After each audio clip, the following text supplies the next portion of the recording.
जी ये है हमारे पास मॉक टेस्ट 1 जो कि बैच 2 का है और ये Pakistan legal practitioners and bar council rules में से लिया गया है या बनाया गया है।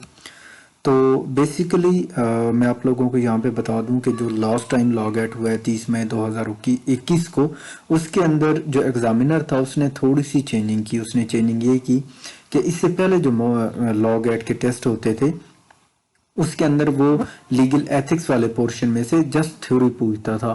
इस बार उसने थ्योरी पूछने के साथ साथ रूल नंबर्स भी पूछे, जिसकी वजह से मैंने रिकमेंड किया कि आप लोग रूल नंबर्स को भी साथ साथ याद करें। तो आइए इस टेस्ट को शुरू करते हैं। क्वेश्चन नंबर 1 था हमारे पास, it is the duty of every advocate to uphold at all times the dignity and high standing of his profession as well as his own dignity. This rule is defined in. Question number 1 हमें ये कह रहा है कि हर एक advocate की ये duty है कि वो जैसे अपनी जो डिग्निटी है उसको अपहोल्ड करता है वैसे ही अपने इस प्रोफेशन की डिग्निटी को भी अपहोल्ड करेगा। ये रूल जो है डिफाइन किया गया है रूल 134 के अंदर। क्वेश्चन नंबर 1 का दुरुस्त ऑप्शन है ऑप्शन ए। क्वेश्चन नंबर 2 है हमारे पास, an advocate shall not solicit professional employment by advertisement और बाय एनी अदर मींस। एक एडवोकेट जो है वो कभी भी अपनी प्रोफेशनल एम्प्लॉयमेंट को थ्रू एडवर्टाइजमेंट के ऑफर नहीं कर सकता। ये किस रूल के अंदर बयान किया गया है? ये रूल 135 के अंदर बयान किया गया है। क्वेश्चन नंबर 2 का दुरुस्त ऑप्शन है option B, rule 135। Question number 3 है हमारे पास next, an advocate shall not communicate about a subject of controversy with a party represented by an advocate in the absence and without the consent of such advocate. This is defined in which rule? It is defined in rule 137। Question number 3 का दुरुस्त option है option B. Question number 4, junior and younger members should always be respectful to senior and elder members. This is defined in. Junior और जो younger members हैं वो हमेशा respectful रहेंगे अपने सीनियर और एल्डर मेंबर्स के साथ। तो ये किस रूल के अंदर बयान किया गया है? ये रूल 143 के अंदर रूल बयान किया गया है। क्वेश्चन नंबर 4 का दुरुस्त ऑप्शन है ऑप्शन ए। क्वेश्चन नंबर 5 है हमारे पास, where more than one advocate is engaged on any side it is the right of the senior member to lead the case and the junior members should assist him. अगर एक case के अंदर party ने, जो आपके client हैं, उसने एक या एक से ज्यादा एडवोकेट जो हैं, एक से ज्यादा एडवोकेट्स को एंगेज कर लिया, तो ऐसी सूरत में जो आपसे सीनियर एडवोकेट होगा उसको ये राइट हासिल है कि वो उस केस को जो है शुरू करे। उसकी जो शुरुआत है वो बंदा करेगा जो सीनियर होगा, और बीइंग अ जूनियर मेंबर आपके ऊपर ये फर्ज है कि आप उसकी असिस्ट करें unless the senior so wants. या फिर सीनियर अगर आपसे चाहे जी कि आप शुरू करें, तो ऐसी सूरत में आप भी केस को शुरू कर सकते हैं या प्रोसीडिंग को शुरू कर सकते हैं। This rule is defined under which rule number? ये किस रूल नंबर के अंदर बयान किया गया है? ये रूल नंबर 144 के अंदर बयान किया गया है। क्वेश्चन नंबर 5 का दुरुस्त ऑप्शन है option A. Question number 6, an advocate shall not acquire an interest adverse to a client in the property or interest involved in the case। एक एडवोकेट जो है कभी भी अपनी पार्टी के एडवर्स जो इंटरेस्ट है वो एक्वायर नहीं करेगा। ये रूल कौन से रूल के अंदर बयान किया गया है? ये रूल बयान किया गया है रूल नंबर 145 के अंदर। क्वेश्चन नंबर 6 का दुरुस्त ऑप्शन है ऑप्शन सी। क्वेश्चन नंबर 7 है, it is the duty of an advocate to maintain towards the court a respectful attitude. जी हाँ, ये ड्यूटी है एडवोकेट की कि वो कोर्ट के सामने एक रिस्पेक्टफुल एटीट्यूड को मेंटेन करे। तो इसका दुरुस्त ऑप्शन है option A, true. Question number 8, no advocate shall display outside of his office और एनीवेयर एल्स हिज नेम और name on the name plate और board of the size of more than. एक advocate जो है वो एक मखसूस साइज दे दिया गया है जिसके ऊपर नेम प्लेट का या बोर्ड का जिसके ऊपर वो अपना नेम मेंशन कर सकता है, और वो साइज क्या है? वो ऑफिस के बाहर भी डिस्प्ले कर सकता है या किसी भी जगह पे जहाँ पे वो बैठता है। तो वो साइज है 1.5x2 का, 1.5x2 फीट। तो क्वेश्चन नंबर 8 का दुरुस्त ऑप्शन है ऑप्शन ए। क्वेश्चन नंबर 9 है हमारे पास, an advocate shall not intentionally misquote to a जज। एक एडवोकेट जो है कभी भी किसी भी सूरत में जानबूझ के किसी जज को मिसकोट नहीं करेगा, कोई ऐसी गलत जो जजमेंट है वो पेश नहीं करेगा जज को। तो yes it is true. Question number 9 का दुरुस्त ऑप्शन है ऑप्शन ए ट्रू।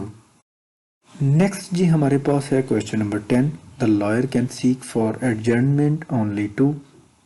जो वकील है वो जो एडजर्नमेंट है वो किस सूरत हाल के अंदर ले सकता है, तो वो फॉर प्रॉपर रीज़न, एक मखसूस कोई भी प्रॉपर रीज़न को बयान करके वो एडजर्नमेंट जो है वो ले सकता है। तो क्वेश्चन नंबर 10 का दुरुस्त ऑप्शन है option A. Question number 11, N advocate shall not represent. एक एडवोकेट जो है वो कंफ्लिक्टिंग इंटरेस्ट्स को रिप्रेजेंट नहीं करता। क्वेश्चन नंबर 11 का दुरुस्त ऑप्शन है option B. Question number 12, it is the right of an advocate to undertake the defence of a person accused of any crime. क्या एक एडवोकेट को यह हक हासिल है कि वो किसी भी शख्स का जो अक्यूज हो किसी भी हवाले से किसी भी क्राइम के अंदर उसका डिफेंस ले सके, हाँ या ना? तो बिल्कुल एक एडवोकेट को ये राइट हासिल है कि एक मुल्जिम के ऊपर कितने ही संगीन जराइम का इल्ज़ाम क्यों ना हो वो उसको डिफेंस कर सकता है। क्वेश्चन नंबर 12 का दुरुस्त ऑप्शन है option A yes. Question number 13, an advocate shall not accept professional employment without first disclosing his relation if any with the adverse party and his interest, if any, in the subject matter of such employment. This is defined in। एक advocate जो है वो उस वक्त तक अपनी professional employment को accept नहीं करेगा जब तक कि वो जो उसकी पार्टी क्लाइंट बनने जा रही है उसको वो रिलेशन बयान ना कर दे जो उसका अक्यूज पर्सन या मुखालिफ पार्टी के साथ है। तो ये रूल बयान किया गया है रूल नंबर 147 के अंदर। क्वेश्चन नंबर 13 का दूसरा ऑप्शन है option C. Question number 14, rule 148 describes that. Rule number 148 क्या बयान करता है?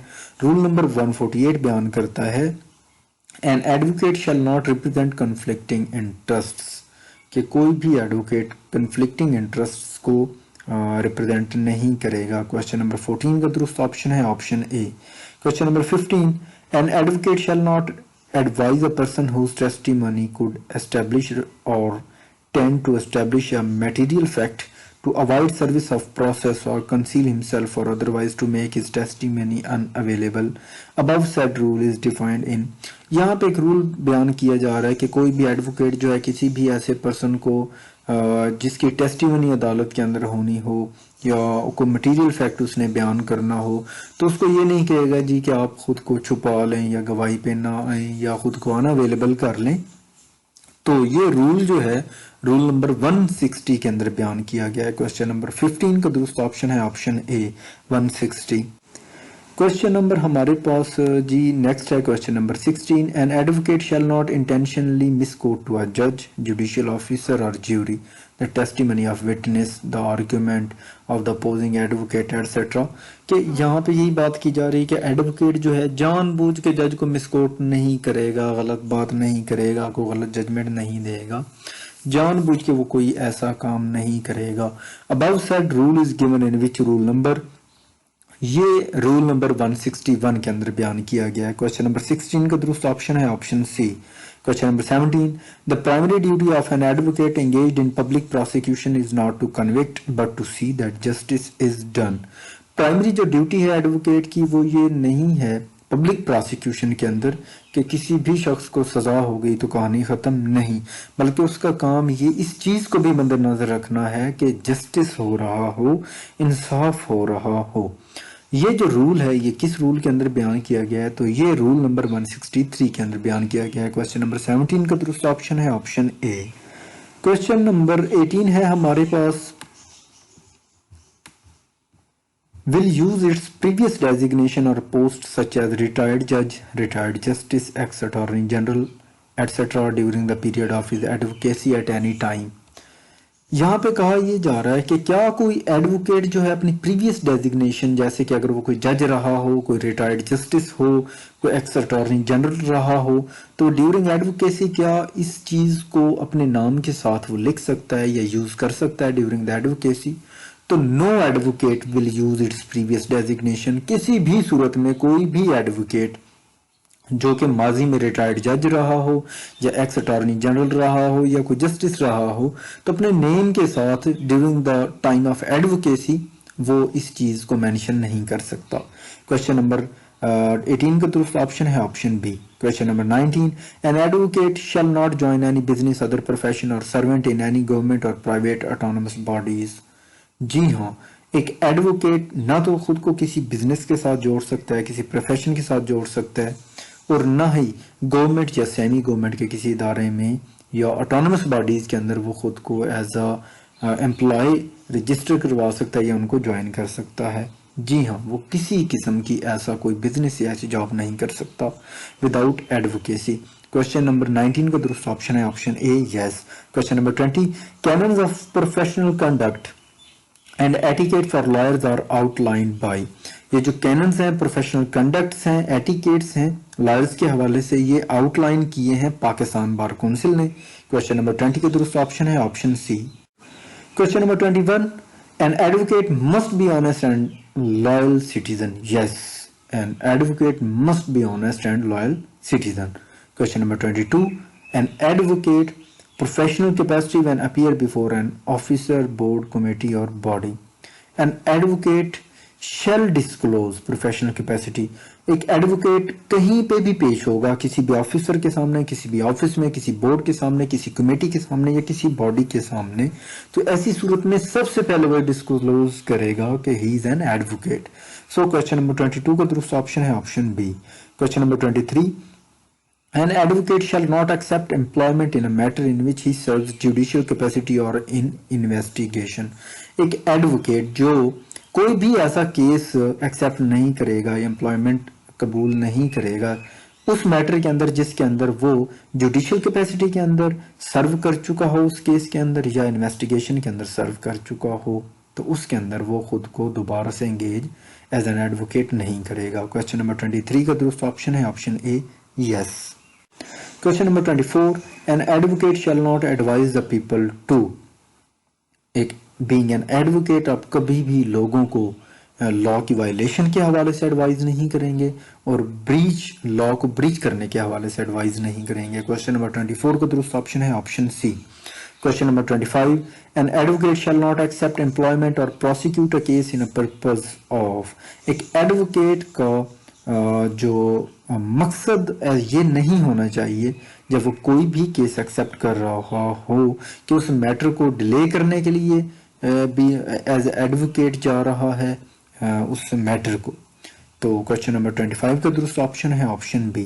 Question number 26, an advocate has the right to decline his services to any client. जी हाँ, ये एडवोकेट का एक राइट है कि वो जिसको चाहे अपनी सर्विसेज प्रोवाइड करे और जिसको चाहे डिक्लाइन कर दे।